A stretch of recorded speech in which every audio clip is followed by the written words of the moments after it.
can't be Hamas? 2 years. What happened to us? Whatever. Israel has a right to exist. Let's live alongside them. They never said that. In their charter, they say they want no Israel. What does from the river to the sea mean? It means no Israel. In terms of the people itself, the people of Israel, the miracle there, that, you know, regardless of how one thinks this war should have been fought and to what extent one has to let the hostages, you know, negotiate and potentially compromise Israel in certain respects. The fact is that Israel's been fighting this war for nearly 2 years, and many people were saying there's no way Israel will be able to keep going at that rate, have this war of attrition, to be able to juggle this with economic needs and having a war on multiple fronts. And yet here we still are. And look at all these hostages that have come out as well. Yes, of course, deeply psychologically scarred, but you'd expect them maybe to have to just like take a break from the world, and yet they're going around the world, standing up, speaking, giving everyone else encouragement and reclaiming and redrafting, getting back to but also like getting back in touch with their Jewish souls came out so much in this period. Like, how does that happen when you're facing so much suffering and horror, and yet you want to lean into your Judaism? Like, we learned about like the greatness of the Holocaust generation and the first generation of Israel. And as you said, like the miracles, we're seeing this greatness today as well. 100%. 100%. I think, you know, the media, especially in Israel, likes to pretend or portray that we are like this divided country and we all hate each other. And yeah, there are disagreements, don't get me wrong, but at the end of the day, like, we're way more united than we are divided. I always say that if you took an ultra-Orthodox Jew from Bnei Brak and an ultra-Orthodox secular Jew from Tel Aviv, and you put them in a room and you gave them a list of 1,000 core values, they'd probably agree on 980 of them. But the media focuses on the 20. And I get it. It's natural because poison and hate sells and peace doesn't sell. I get it. But at the end of the day, we are a country a nation that defies logic. We are resilient beyond anything that we've ever seen in any nation. And, you know, at the end of the day, my perspective on this, and this is something my father told me recently that I really loved, which is the question of like, how come we can't be Hamas? 2 years, what happened to us, whatever. And my father said, he heard from someone, I love this, that's not the right way to look at it. When in history have the Jewish people been able to fight back and defend themselves for 2 years?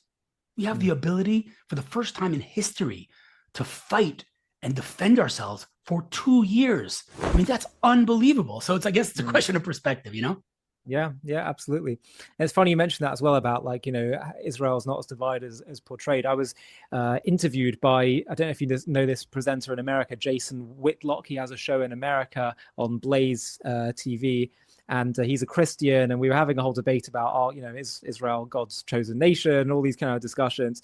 And it's very theological. But one of the things he said was, you know, you say that Israel is meant to be like this light to the world, but I look at Israel and it's this sort of what I see as a kind of far progressive society that is divided and it's not practicing. And I said, one sec, I think that you're seeing a certain element of Israel that's highly magnified, but you've never actually been there.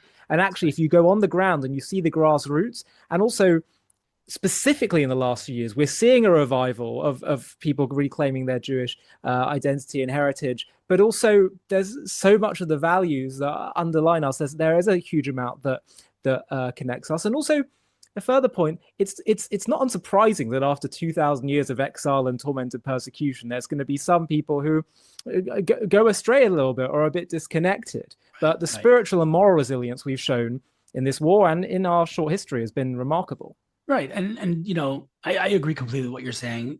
And we have to remind ourselves time and time again, for me, it's on an hourly basis, that the media lies. And some of them lie because they're evil, but most of them lie because they need clicks, they need relevance, and we know what gets clicks, right? But at the end of the day, if you look at the actual data, there's never been more Torah learning in the history of the Jewish people than there is now. There have never been more yeshivas, there's never been more religious people, and even the ones that are not religious, people don't talk about this, but like, I don't know the number, but I would imagine over 90% of Israel does Pesach Seder, or, you know, goes to shul on Yom Kippur, whatever. Like, let's not forget that at the end of the day, at our core and at our roots, we are a nation that very much respects our heritage and our tradition. And yes, there are disagreements, but those are the exception to the rule, not the rule.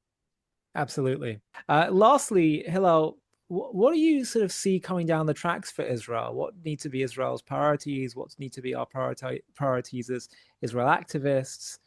What's coming next? Yeah, I mean, I think the victory in Iran really did change many things. It changed internally. Many of the people that were super anti-Netanyahu have kind of gotten over that a little bit and are more supportive of him. At least they were in the Iran operation.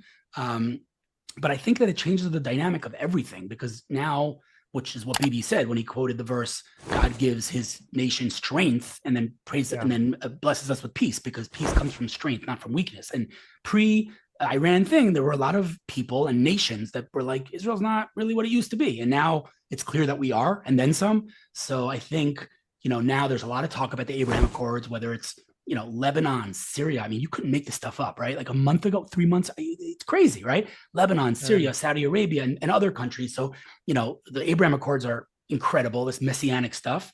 But our top priority, obviously, is to get our hostages back and make sure that Hamas is no longer a threat on our borders. And that's going to happen. We just, we hope that, as few casualties as can be happen until we achieve that victory. But, we're there. We're very close. Hezbollah's done. Iran's done. The Houthis will be done soon. Hamas is done. We have to get our hostages back. That's really our top priority right now.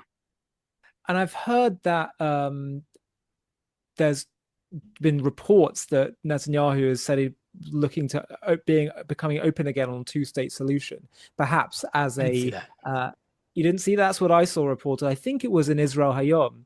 And I was wondering, is that maybe like he was just saying, he kind of giving like I'll look at that, so it could be something to bring in Saudi Arabia. Do you think that, would this be something he'd ever, because that goes against what he's been saying for the last few months? Forget Netanyahu. The two-state solution, it's just so funny. This is just another example. Like, two-state solution, right? Let's just say, for argument's sake, hypothetically speaking, Israel was like, okay, let's have a two-state solution. Who on the Palestinian side would agree to live alongside Israel? There's never been a Palestinian leader that says, okay, Israel has a right to exist, let's live alongside them. They never said that. In their charter, they say they want no Israel. What does from the river to the sea mean? It means no Israel. So all of this talk of a two-state solution is just ridiculous, because there is no two states. There's Israel, and that's it. There is no other side that wants to live alongside Israel. So it didn't even have a starting point. It's just a ridiculous Israel Hayom reported that there was a four-way call between Trump, Rubio, Netanyahu, and Ron Dermer, and they reached consensus on fundamental principles. Number one, Gaza hostilities to end. Number two, multiple nations will accept numerous Gaza inhabitants. Number three, Abraham Accord expansion. Number four, Israel declare its willingness for future resolution of under a two-states concept contingent on Palestinian Authority reforms. And then number five was US will acknowledge limited Israeli sovereignty in Judea and Samaria. Let me ask you a very simple question. How would anyone know that? How would anyone know that such a phone call took place? Who on that phone call would have leaked it? Give me a break. There's no, Israel Hayom could not possibly know. Ron Dermer leaked it? Who went to Israel Hayom with that information?